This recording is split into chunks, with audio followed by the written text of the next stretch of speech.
ఆషాఢ మాసాన్ని పురస్కరించుకొని ఇంద్రకీలాద్రిపై కొలువైన శ్రీ కనకదుర్గమ్మకు గణాచారి తనుజ ఆధ్వర్యంలో ఆషాఢసార సమర్పించారు. చిట్టినగర్ కలర ఆసుపత్రి వద్ద నుంచి తీన్మార్ డప్పుల మూతలు, భూత బేతాల నృత్యాల కోలాహలం నడుమ దుర్గగుడి చేరుకున్నారు.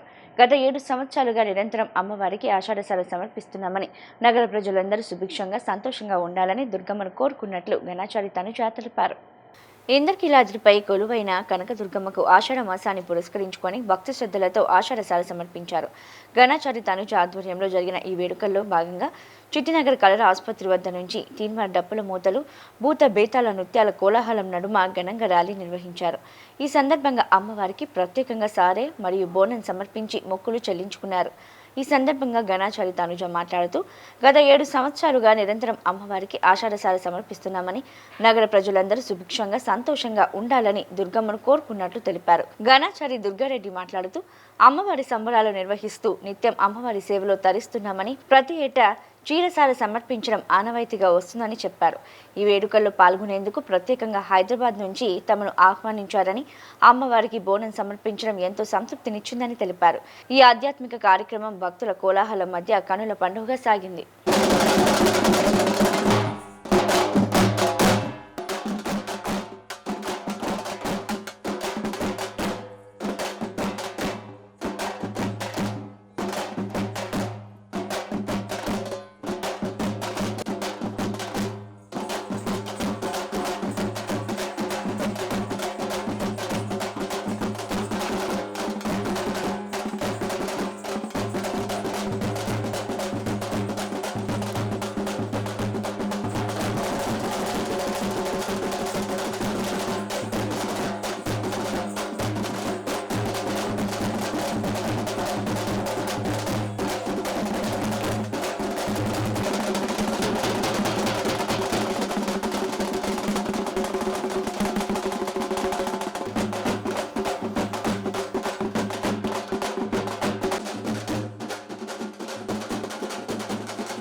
ఆషాఢ మాసంలో మన పుట్టింటి ఆడపిల్ల ఏ విధంగా అయితే మన ఇంటికి వస్తుందో అదే విధంగా విజయవాడ కనకదుర్గమ్మని మన ఇంటి ఆడపిల్లగా భావించి ప్రతి ఆషాఢంలో ఎవరి శక్తి కొలిది వాళ్ళు అమ్మవారికి పసుపు కుంకుమ చీర సారీ పూలు పళ్ళు పసుపు తీసుకుని అమ్మవారికి సారికి వెళ్తున్నారు. అలాగే మేము కూడా మా కమ్యూనిటీ అందరం కూడా కలిపి మేము అమ్మవారిని మా పుట్టింటి ఆడపిల్ల కింద భావించి నేను ఇది 7వ సంవత్సరం అమ్మవారికి సారి తీసుకుని వెళ్తున్నాను. ఎంతో అంగరంగ వైభవంగా అమ్మవారికి ఈ సంవత్సరం కూడా సారి సమర్పించి విజయవాడ నగర ప్రజలందరూ కూడా సుఖ సంతోషాలతో ఉండాలని చెప్పేసి అమ్మవారి ఆశీస్సులు ఎల్లవేళలా అందరి మీద ఉండాలని మనస్ఫూర్తిగా కోరుకుంటున్నాను. ఈ కార్యక్రమానికి ముఖ్య అతిథుల కింద మా మాజీ మంత్రివర్యులు వెల్లంపల్లి శ్రీనివాసరావు గారు, మాజీ మేయర్ గారు రాయన భాగ్యలక్ష్మి గారు, 42వ డివిజన్ కార్పొరేటర్ మాజీ కార్పొరేటరు పగడిపాటి చైతన్య రెడ్డి గారు, వీరందరూ కూడా వచ్చి ఇదిగోండి మా గురువు గారు, మా కమ్యూనిటీ మా ఫ్రెండ్స్ సర్కిల్ అందరూ కూడా వచ్చి నిత్యం కూడా చేస్తూ ప్రతి ఎవరైనా సరే ఇళ్లలో అమ్మవారి మొక్కుబళ్ళుగా మొక్కినటువంటి సంబరాలు చేస్తూ నిత్యం కూడా అమ్మవారి సేవల్లో మేము కొనియాడుతూ ఉంటాము. మీ అమ్మవారే మేముగా మేమే అమ్మవారిగా ఉండేటువంటి మేము ప్రతి సంవత్సరం కూడా అమ్మవారికి మా వంతుగా పసుపు కుంకుమ చీర సారె మొత్తం కూడా తీసుకొని వెళ్ళి అమ్మవారికి సమర్పించి అమ్మవారి ఆశీస్సులు మాతో పాటు ప్రజలందరికీ కూడా ఉండాలని మేము మనస్ఫూర్తిగా కోరుకుంటూ ఈ యొక్క కార్యక్రమాన్ని ప్రతి సంవత్సరం కూడా ఇలాగా తెలియజేస్తూ ఉంటాము. మేము చేస్తూ ఉంటే ప్రజలందరికీ కూడా తెలియపరుస్తూ ఉంటాం కాబట్టి అమ్మవారి ఆశీస్సులు కూడా అందరికీ ఉంటాయని మేము కోరుకుంటూ ఇటువంటి కార్యక్రమాలు చేయడానికి ముందుకు వస్తున్నాము. మాతో పాటు మా యొక్క భక్త ప్రజలందరూ కూడా మా గురువులు పెద్దవాళ్ళందరూ కూడా ఈ కార్యక్రమానికి విచ్చేస్తూ మాకు సహాయ సహకారాలు అందిస్తూ ఉంటారు. ధన్యవాదములు. హైదరాబాద్ నుండి మమ్మల్ని పిలిపించి ఇక్కడ అమ్మవారికి బోనం సమర్పించడానికి పిలిపించారు. చాలా సంతోషంగా ఉంది, ఆనందంగా కూడా ఉంది. రాష్ట్ర ప్రజలందరూ కూడా చల్లగా ఉండాలని అమ్మవారిని మనస్ఫూర్తిగా కోరుకుంటున్నాం.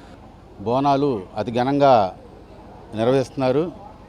ప్రతి ఏడాది దినదిన అభివృద్ధిగా మళ్ళీ వచ్చేసాం ఇంకా బాగా ఆ తర్వాత ఇంకా బాగా తీసుకెళ్ళి అలాగే వీళ్ళందరి మీద కూడా శ్రీ కనకదుర్గమ్మ వారి ఆశీస్సులు వెళ్ళవేళలా మంచిగా ఉండి వీళ్ళందరూ మంచి భవిష్యత్తు మంచి ఆయురారోగ్యాలతో ఉండాలని మనస్ఫూర్తిగా కోరుకుంటూ